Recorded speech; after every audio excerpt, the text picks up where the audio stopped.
At the birthday party, my boyfriend was passionately kissing his first love as if there was no one else around. I considerately closed the door for them. Then I immediately burned all the photos of us together and went abroad. When Michael finally managed to get in touch with me, a displeased male voice responded to him, "Mr. Michael, looking for my wife in the middle of the night. You'd better have a good reason."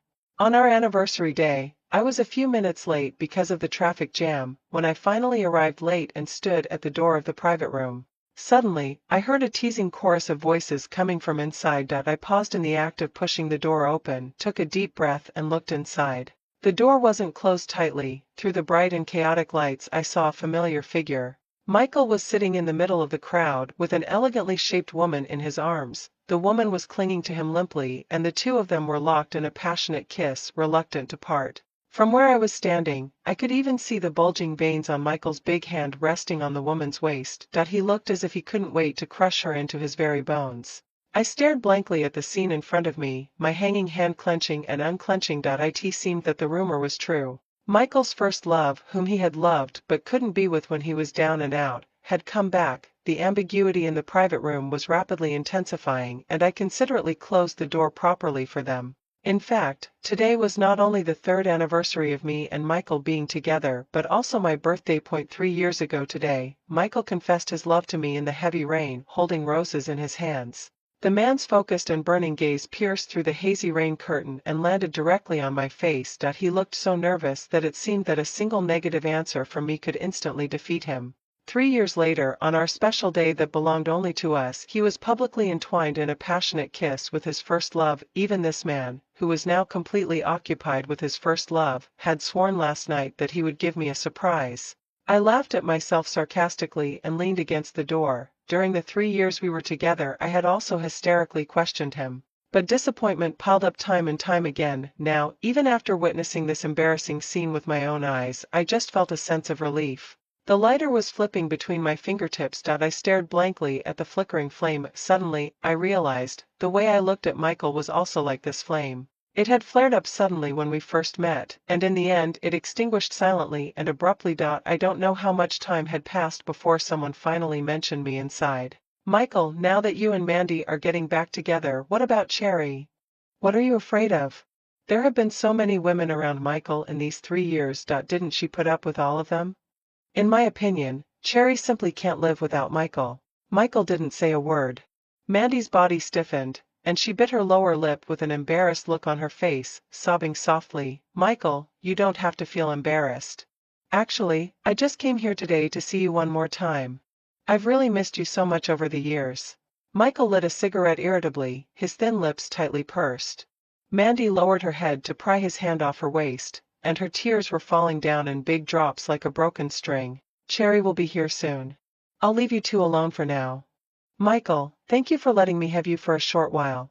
I'm satisfied and happy. Wish you and Cherry a happy marriage for 100 years. After saying that, Mandy's eyes were red. She picked up her bag as if to leave. Everyone in the private room looked at each other in dismay, but no one dared to take the initiative to stop her for Michael. After all, compared with this first love who had suddenly reappeared, Michael and I had actually been together for 3 years. And just as Mandy's hand was about to push open the door of the private room and bump into me head-on, Michael finally couldn't hold back any longer. He took 2 steps forward and pulled the woman, whose shoulders were shaking from crying, into his arms. "Mandy, it's not what you think between me and Cherry." He kissed her on the forehead again and again, and his hand gently stroked the corners of her eyes. He chuckled softly. "What happy marriage for 100 years? Little jealous girl, I only want to have a happy marriage for 100 years with you. I'll explain it clearly to Cherry. You don't need to worry about anything. Just stay by my side obediently." Mandy gave him a coquettish glare and broke into a smile through her tears. On the other side of the wall, I sneered and tugged at the corners of my mouth. My hesitant heart finally sank little by little. "Michael, you don't need to explain it to me anymore. If this is what you want, then so be it. There is no future for us. It's just that the leading lady has been changed.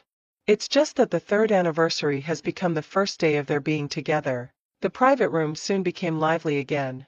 I dug out the gift that I had painstakingly prepared for half a year from my bag, and then lit each photo of the thick stack one by one with fire. The flames leaped and spread, instantly devouring the sweet smiling faces of the two people on the photos.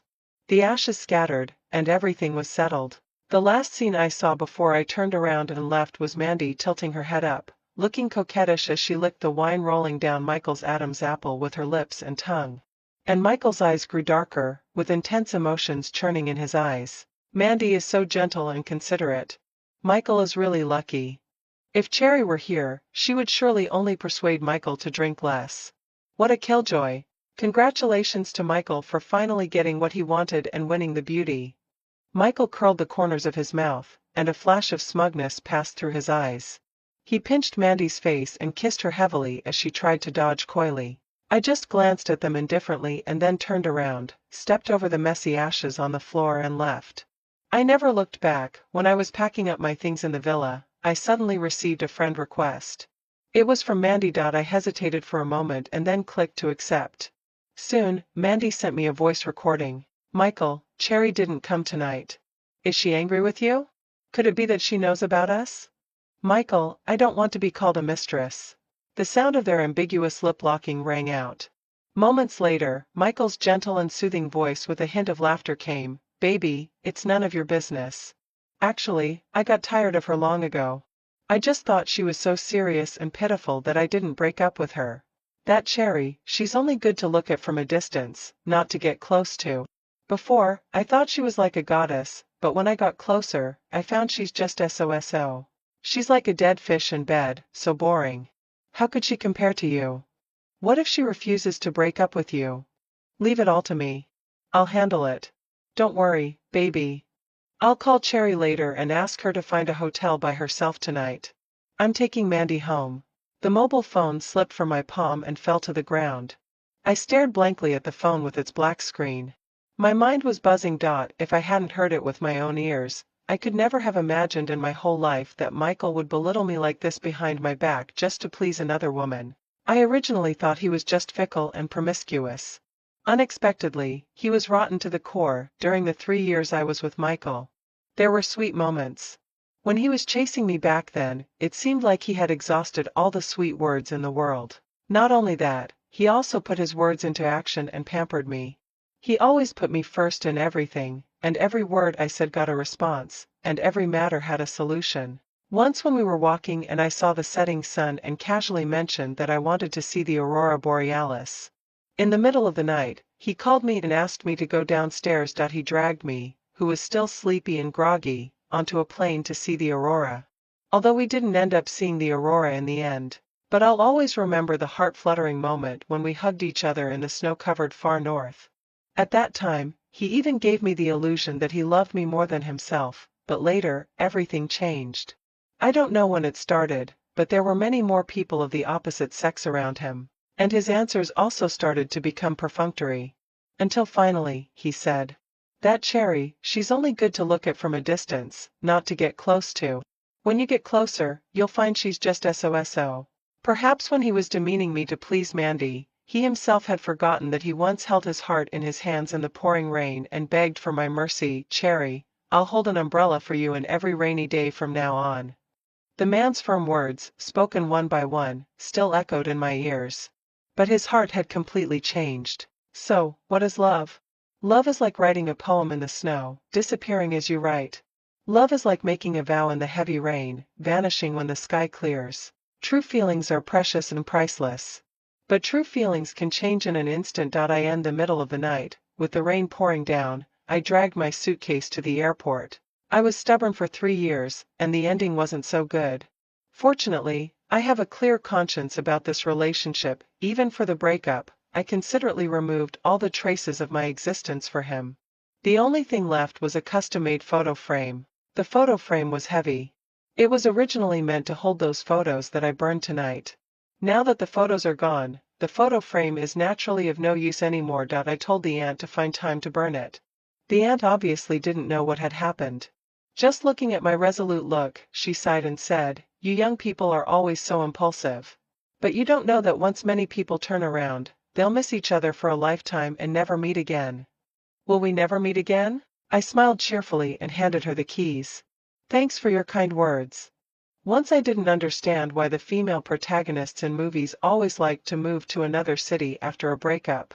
Now I know that a too familiar city is full of old memories everywhere, and those pasts, just thinking about them makes me feel like there's a lump in my throat. Walking on the streets of Country Z, the unfamiliar city and streets gave me a sense of newfound freedom. I studied business in college, but with my older brother taking care of the family company, I taught myself painting in my free time. This time when I came to Country Z, it was because after my parents knew about my situation, they surprisingly gave their consent. Not only did they agree to let me develop in the field of painting, but they also took the initiative to find someone to help me contact a teacher. That's how I met Sean. The coffee shop was playing soft light music. The warm sunlight shone through the gaps in the leaves and fell on the ground, forming little patches of light. The rich aroma of coffee filled my nostrils. I propped my head up listlessly, looking at the picturesque autumn scenery. My mood also slowly calmed down bit by bit along with the leaves swirling and falling. Among the scattered pedestrians on the street, suddenly one person caught my entire attention. Sean was wearing a black overcoat, tall and slender, with an elegant and noble temperament. Under the roomy overcoat, his long legs were faintly visible as he walked. When he looked down with an indifferent expression, there was a sense of solitude that set him apart from the surrounding hustle and bustle. Sean sat in front of me and nodded slightly. His amber, cold eyes had no warmth, like a ascetic Buddhist monk in a book. I was so dazzled by his good looks that I was at a loss for words. Since he didn't speak, I had to slowly drink my coffee, until the coffee was almost gone. He finally reacted. He glanced at the expensive watch on his wrist and said in a calm voice, "Cherry, right? Come with me." I originally thought Sean would take me to the studio first. Unexpectedly, he took me to his home. The security abroad is not as good as that in China. If you live outside by yourself, it won't be very safe after all. Cherry Uncle asked me to take good care of you. I think it's better to keep you by my side so that I can be more at ease. If you don't mind, the room on the second floor has been tidied up. I'll help you move your luggage there later. Sean's voice was gentle and clear. I pursed my lips a little shyly and nodded. I was new here and didn't know anyone, so it was indeed much safer this way. It's just that, staying in the house of someone I didn't know well always gave me an inexplicable feeling of depending on others. However, Sean seemed to sense my mood. After hesitating for a moment, he took half a step forward. His broad palm rubbed my head. Clearly, he was trying to comfort me, but after a moment of stunned silence, he subconsciously smoothed my hair a couple more times and then squinted his eyes rather happily. When he met my puzzled gaze, as if being caught red-handed, his ears instantly turned bright red. He looked so cute in this way that I couldn't take my eyes off him unconsciously for quite a while, until he turned his head away unnaturally, and even his exposed long neck was flushed red. Only then did I realize my rudeness and hurriedly lowered my head. His seemingly calm voice came from above my head. "Are you hungry? I'll go cook for you." Before I could nod, he had already rushed off to the kitchen as if fleeing with his long legs. Tsk. He was quite innocent. Sean walked halfway and suddenly stopped abruptly. He turned back to me. Meeting my puzzled gaze, he coughed lightly. His big hand stroked my head again and smoothed my hair gently. "Sorry, I messed it up. Teacher Sean, I suspect you have ulterior motives, but I have no evidence. Sean's cooking, well, it couldn't be said to be delicious. It could only be said to be really awful." After taking 2 bites, I resolutely put down my chopsticks and walked into the kitchen. Looking at my extremely confident gaze, Sean hesitated for a moment and then took a bite. The next second, without hesitation, he threw away the bowl along with the food right in front of me. I took a bite out of disbelief. There's no such thing as the worst, there's only worse. Compared to Sean, I was even worse. "Don't tell me you've been eating this all the time." I held the horrible dish he made and questioned him. Sean hesitated on his face for a while and finally picked up his phone and made a call. "Sister Chen, come back, please." After having enough to eat and drink, I touched my rounded belly and asked sincerely, "Why did you suddenly ask Sister Chen to come home? Won't you really starve to death?" Sean turned his face away a little guiltily and mumbled something. I didn't hear clearly. "What?" He suddenly looked up and said to me seriously, "I thought I could take good care of you." He was indeed entrusted by my father to take care of me, but when he said such things with that face, I still blushed for no reason. Seeing that I was stunned, he curved his lips and smiled with his eyes. "I didn't do well this time. I'll try harder next time." "Try harder at what?" Try to take good care of you, try to. My heart was pounding wildly. I always felt that he was about to say something outrageous. I averted his gaze and opened my mouth dryly to interrupt him. Thank you. After living in Sean's house for several months, I became more and more familiar with him. I found that Sean wasn't as unapproachable and serious as he looked on the outside. In fact, sometimes, he was more careful and warm-hearted than most people I had ever met. He could always sense those little emotions of mine that no one else knew, hidden deep in my heart. I remember when I first arrived, because of the language barrier and being unfamiliar with the environment, I felt helpless and downcast when I couldn't do anything without him. I don't know how he noticed it.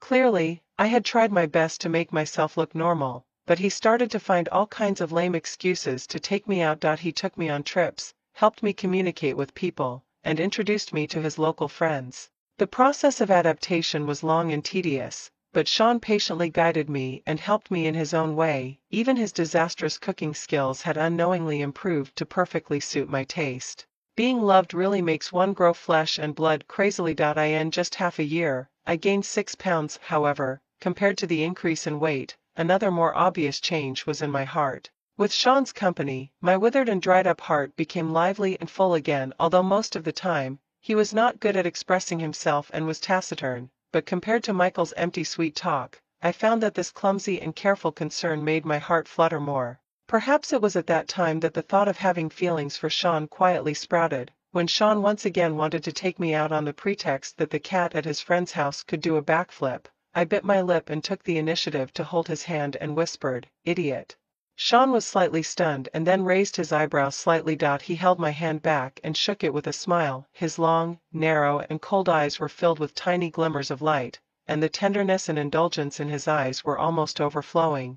This man was always flirting without realizing it. I lowered my head and tried my best to suppress the corners of my mouth that couldn't help rising. The little deer in my heart was jumping around excitedly. Because of my strong interest in painting, I followed Sean every day and immersed myself in learning. I didn't even notice how time flew by. In a flash, I had been in Country Z for a whole year. Those gloomy memories, when thought of again, seemed like a lifetime ago. That day, my best friend Lynn suddenly sent me a WeChat message. "Cherry, Michael broke up with Mandy. I heard that they had a really unpleasant falling out these days. Michael has been looking everywhere for you. People on his side can't get in touch with you. Michael is acting like a madman and is almost going to call the police. Do you still plan to come back? If you can't let go either, the dialogue box kept showing, the other party is typing. Obviously, Lynn actually didn't want us to get back together. She was just worried that I might do something stupid for him. During the 3 years I was with Michael, because of his strong possessiveness, I almost cut off contact with all my friends. Only Lynn, even when being neglected, would never hold a grudge and keep her distance from me. Actually, she had scolded Michael many times, both openly and secretly. But I just wouldn't listen before. However, now. I pursed my lips and quickly glanced up. Sean was leaning against the window, his long legs casually crossed. His jade-like fingers were holding a paintbrush, his eyes were lowered, and his long eyelashes were fluttering gently like butterfly wings. I slid my fingertips and took the chance while Sean was concentrating on painting to reply to her, "I'm not going back. I have someone I like." Lynn replied almost instantly, "Oh my God. Our Cherry has finally come to her senses. I've always said that with your looks and conditions, the people chasing you could line up all the way to France. But you were just determined to hang yourself on Michael, that crooked tree. It really pissed me off. Show me quickly. What does your future brother-in-law look like?" I couldn't help but smile, and the corners of my lips curved slightly. Somehow, I actually raised my phone and secretly took a picture of Sean's side face. "Here. Cherry. I unilaterally declare that this is my dream brother-in-law. I want to get all the information about the brother-in-law within 3 minutes. I've had more dating experience, so I'll check him out for you." I was holding my phone, and I couldn't suppress the corners of my lips at all. "He's handsome and rich, with broad shoulders, a slim waist, and long legs. Most importantly, he's never been in a relationship before.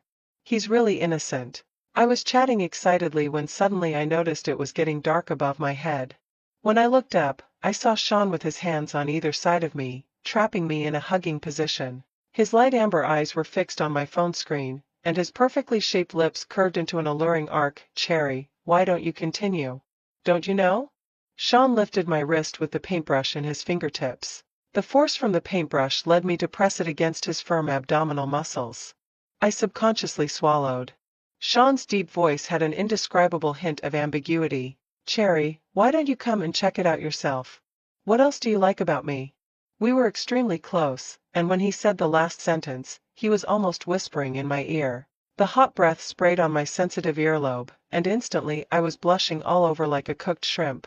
But he still wouldn't let it go and leaned closer, his handsome nose rubbing against me as he whispered seductively, Cherry, give it a try. Tell me what you like most, okay?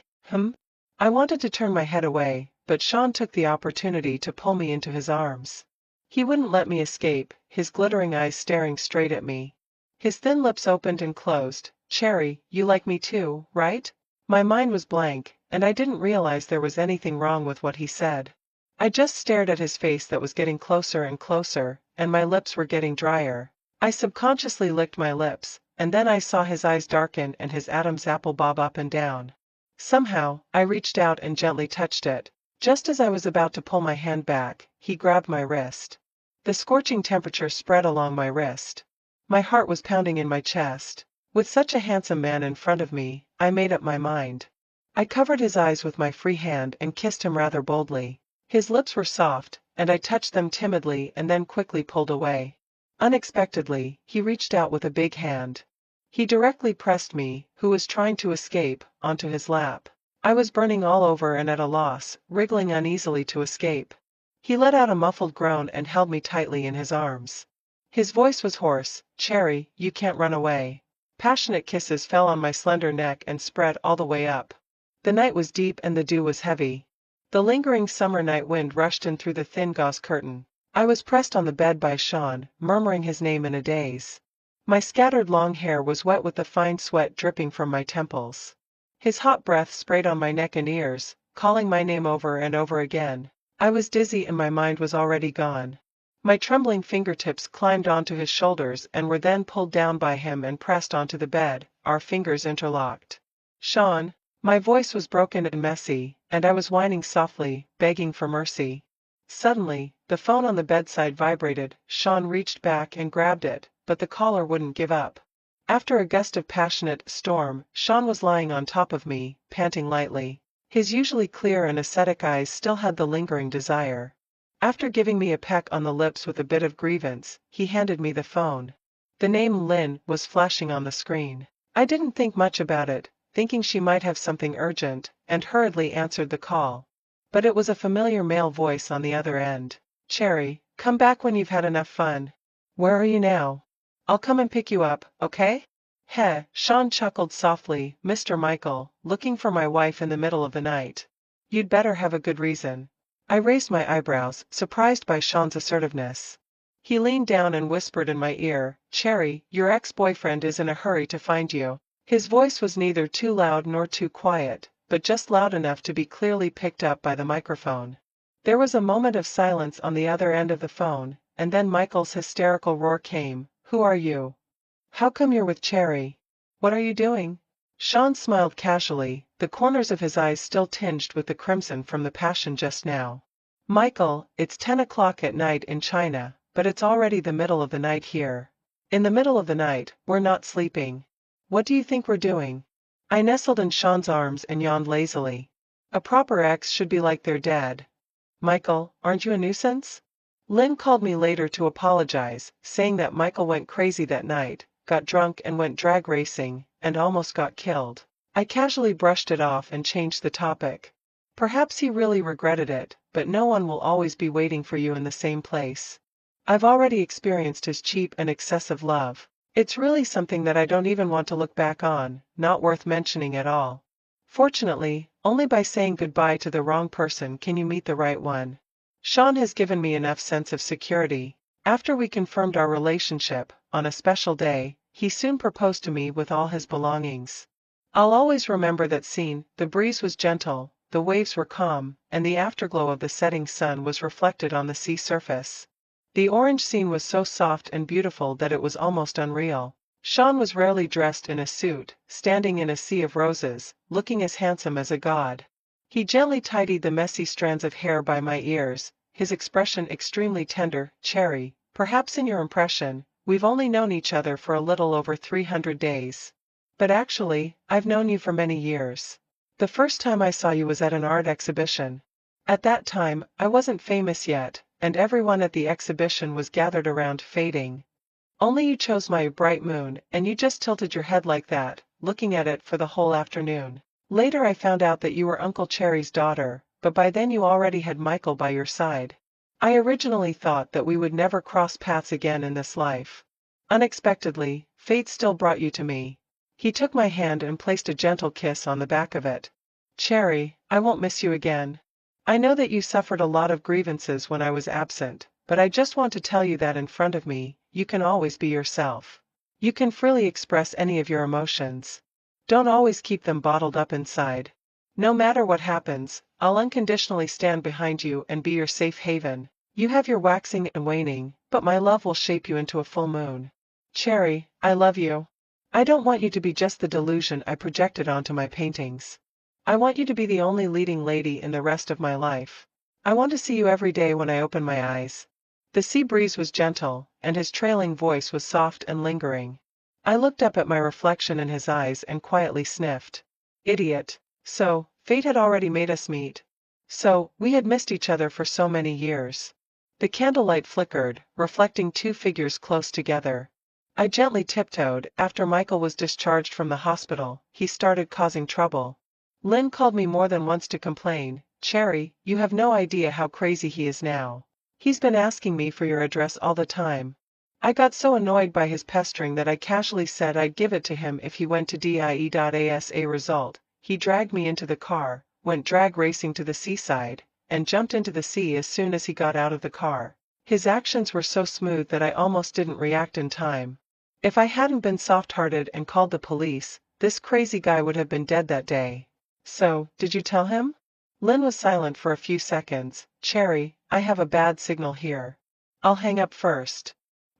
Although I was mentally prepared that we might meet sooner or later, I really didn't expect that this day would come so soon. After the auction ended, I was walking out on Sean's arm, smiling as I examined the newly acquired wide-tired white jade bracelet of the glass type.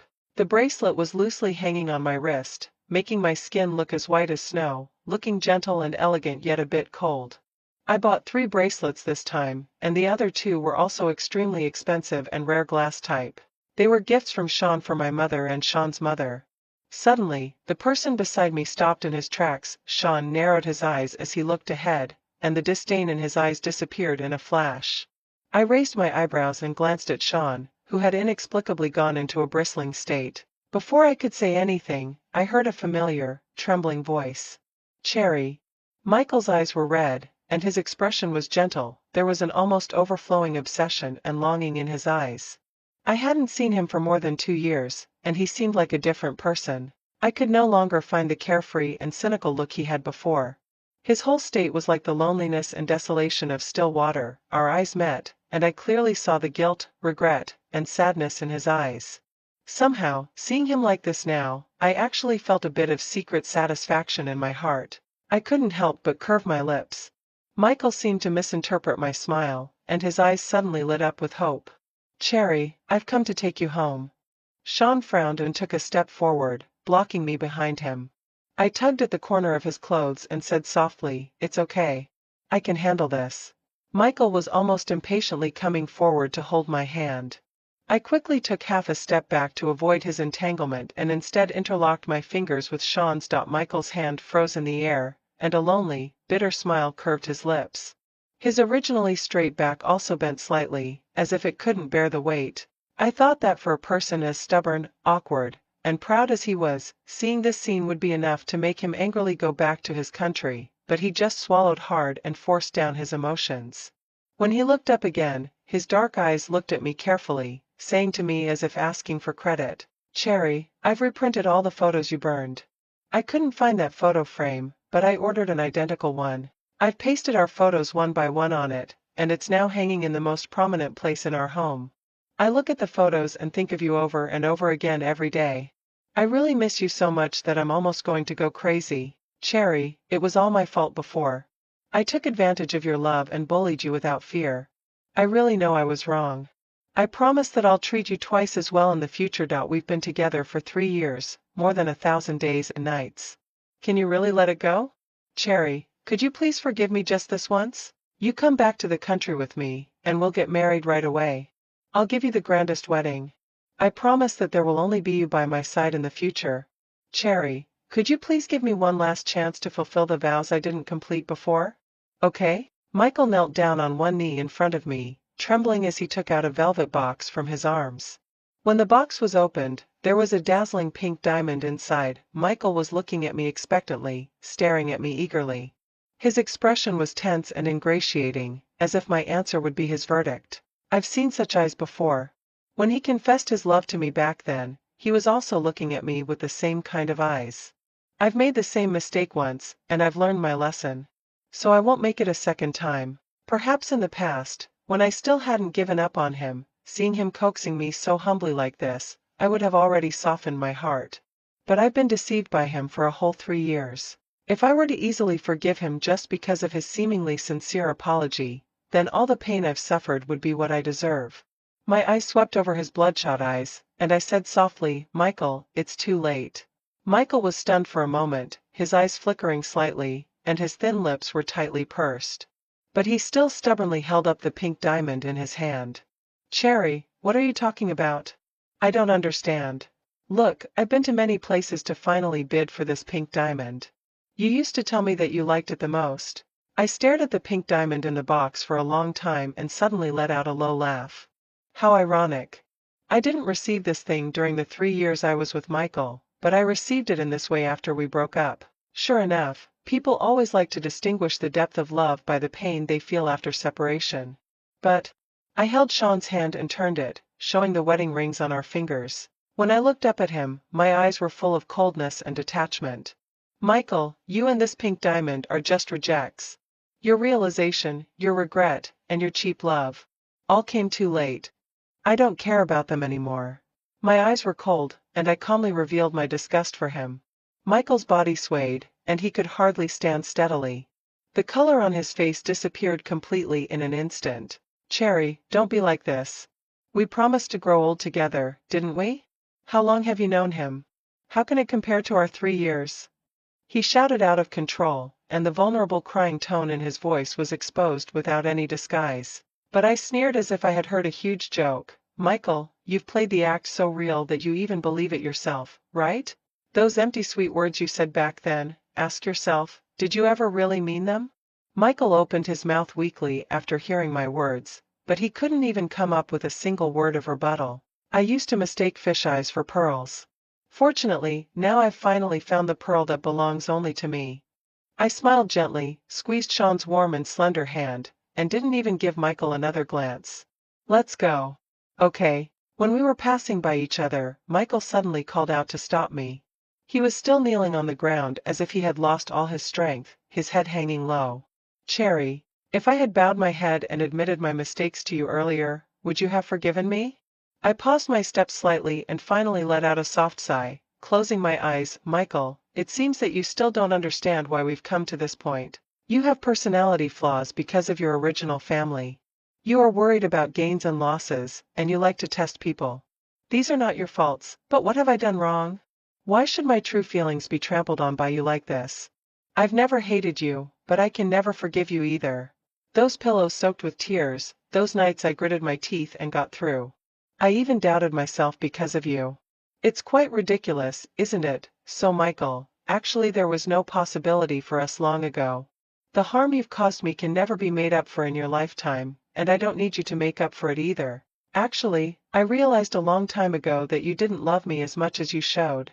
All those beautiful sweet words you said were also false. The reason I didn't leave was simply that when I agreed to be with you back then, it was a choice I made after careful consideration, and I was always reluctant to believe that I had made the wrong choice. I spent 3 years convincing myself that I was blind and misjudged the person. That's all. I seemed calm when I finished speaking, but I couldn't help feeling sad inside that it wasn't for Michael. It was for the Cherry who used to be full of expectations for a beautiful first love. My brother once had a huge fight with me because of Michael. He knew I was wronged, but he didn't understand why I was still struggling and refused to break up. In his words, when facing someone who is difficult for ordinary people to cure and has emotional flaws, don't be hesitant, let go immediately. Life isn't a movie. We can't save others, especially when facing someone who likes to play with other people's feelings and doesn't take true feelings seriously. Waking up in time and withdrawing is the best strategy. Otherwise, he will drag you into the abyss where he is. My brother and I had been bickering for more than 20 years. Later, I finally understood his well-intentioned advice: wasting feelings on unworthy people is a disappointment to one's own life. Fortunately, it's not too late to wake up now. Since then, I've never seen Michael again, and no one in my life has ever mentioned this name again until the day Sean and I got married. The aunt said that she received a gift box sent from China. When the gift box was opened, there was only a photo frame inside. The photo frame was very similar to the one I had customized before, except that it was much smaller in size. It was empty inside and there were no photos in it. Sean took it over and, as if he had known in advance, turned the photo frame over. A small corner of the yellow writing paper was thus exposed. Sean raised his eyebrows and handed it to me. "Do you want to see it?" I couldn't help but laugh when I saw him pretending to be magnanimous while clearly suppressing his anger between his eyebrows. "Then let's have a look?" I pretended to open it, and sure enough, he immediately looked nervous as if facing a formidable enemy. "Okay," I shook his arm and acted coquettish. "It's just trash. Why bother looking at it?" Sean's expression changed from gloomy to cheerful. He put the photo frame away and placed it in a cabinet that wasn't often used. "Cherry, I trust you and will always respect your decisions. Just leave it here. Whenever you change your mind, you can." I took out the photo frame and casually threw it into the trash can. Then I grabbed the collar of his shirt and pushed him onto the bed, leaning over to shut his chattering mouth. "Sean, if you had been bolder, maybe I would have been yours long ago. If you were a bit more forceful and domineering, maybe I would like it very much." Sean's amber eyes darkened little by little. His big, hot palms stroked my waist, gently caressing it. Suddenly, the lights went dim, and the man's voice was low and hoarse. If I had known that Cherry liked this style, I wouldn't have pretended. The dress was torn off violently and thrown on the ground. Behind the man's broad shoulders, the high heels swayed gently. We fooled around until late at night. I was so tired that I was on the verge of falling asleep, and my whole body was so sore that I couldn't even lift my arms. But the person behind me didn't stop moving.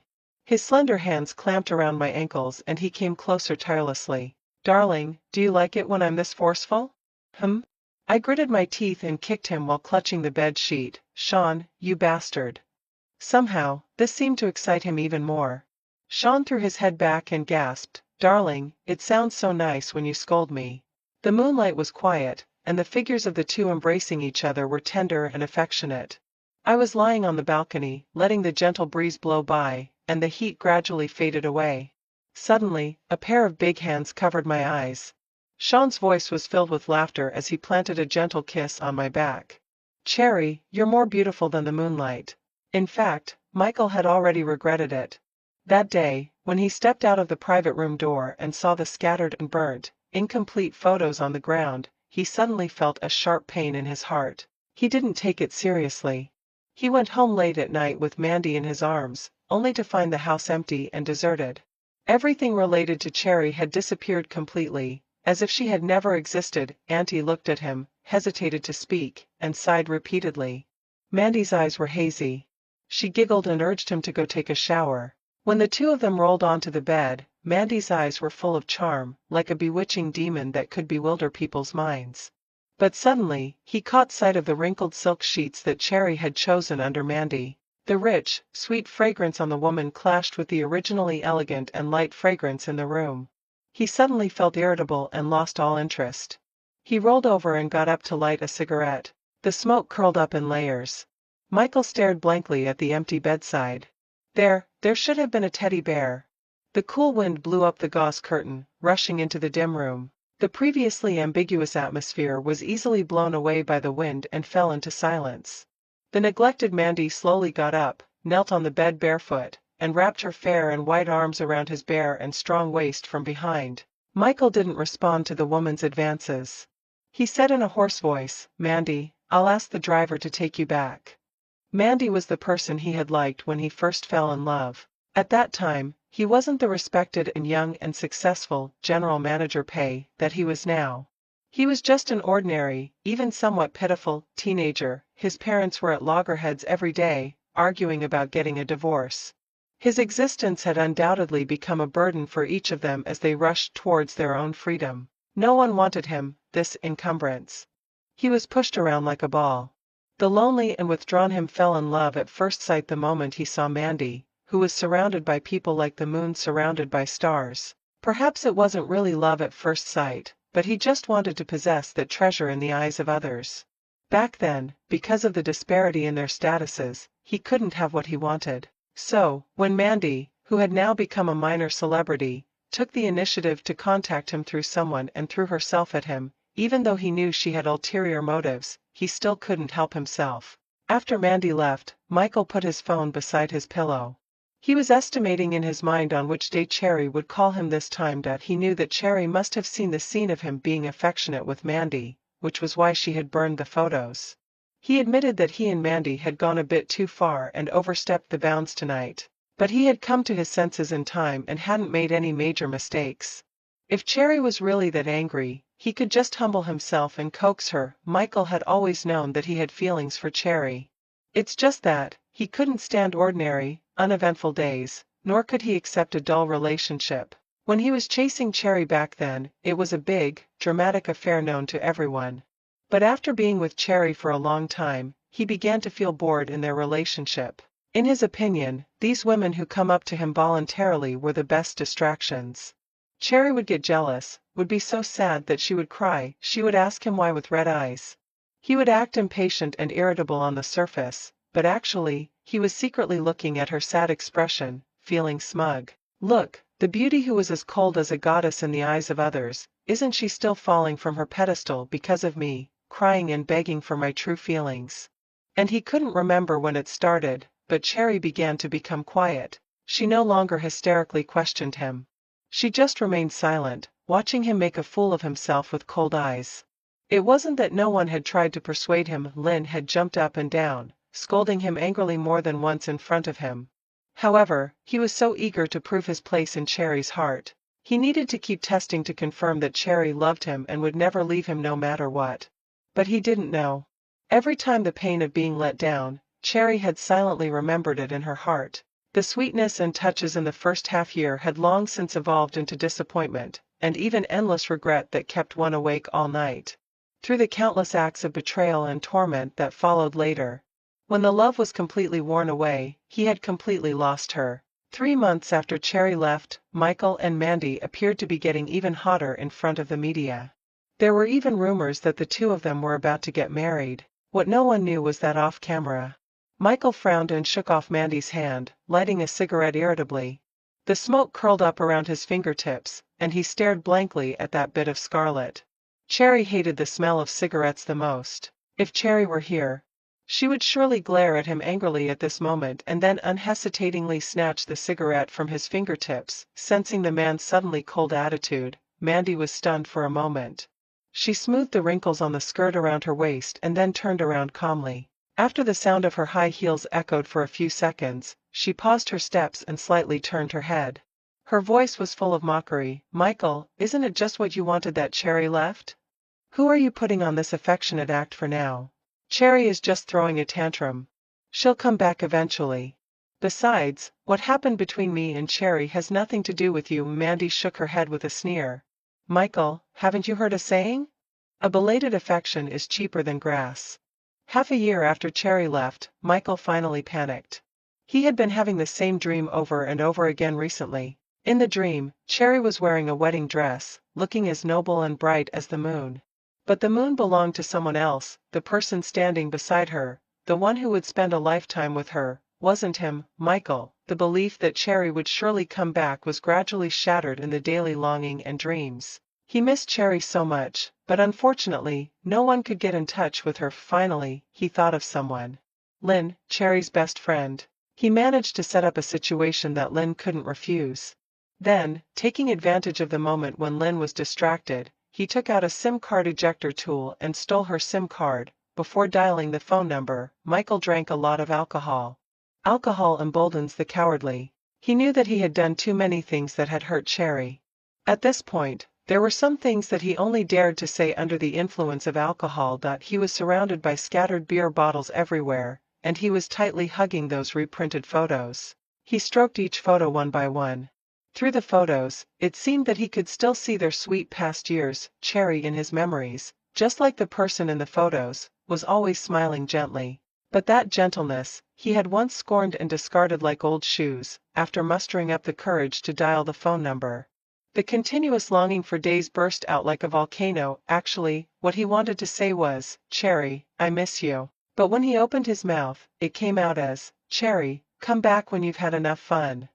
At this point, what wasn't he clear about his own feelings? He only hoped that Cherry could come back to his side, so that he could have a good and peaceful sleep. However, his surging love was suddenly doused with a bucket of cold water. The voice he heard wasn't the Cherry he had been longing for. Instead, it was a strange, lazy male voice. The man seemed to know him very well and accurately called out his name, openly declaring his possession. At that moment, a jumble of emotions rushed into his heart, but Michael subconsciously denied the truth that he was most afraid to face. Cherry loved him so much. Besides, in his eyes, they had just had a quarrel out of spite, hadn't they? He almost immediately convinced himself that this was a trick Cherry was playing to annoy him, but the next second, the person he had been longing for on the other end of the phone personally shattered his delusion. "Michael, we've already broken up. Please don't disturb my life anymore." Sean buried his head in Cherry's neck, whining and acting coquettish. "Cherry, it's us." Cherry cupped his face and kissed him on the lips, saying with a smile in her eyes, okay, it's us. Our life." Michael felt as if he had fallen into an ice cellar as he listened to the two of them flirting on the other end of the phone. The sharp and sour pain spread from his heart to his whole body. He finally understood the pain Cherry had once felt. He didn't believe that Cherry would give up on him like this. He went crazy and went drag racing, and unsurprisingly, he got into a car accident and was almost killed. When he finally woke up, the first thing he did was to ask his friend, "Did Cherry come? Does she know that I had a car accident?" There was sympathy and pity in his friend's eyes. Lynn told Cherry. Cherry said she knew and wished you a speedy recovery. At this moment, the pain in his heart was even more intense than the pain in his body. He finally realized that perhaps as early as that night, he had completely lost her. Another autumn had passed in a flash. Some people would meet again, while some would never meet again. During the interview session at the press conference, a journalist asked him, "General Manager Pei, you've had a smooth life. Have you ever had any regrets?" Michael was dazed for a moment, and then he lowered his eyes and smiled bitterly. To realize one's mistake when it's already too late.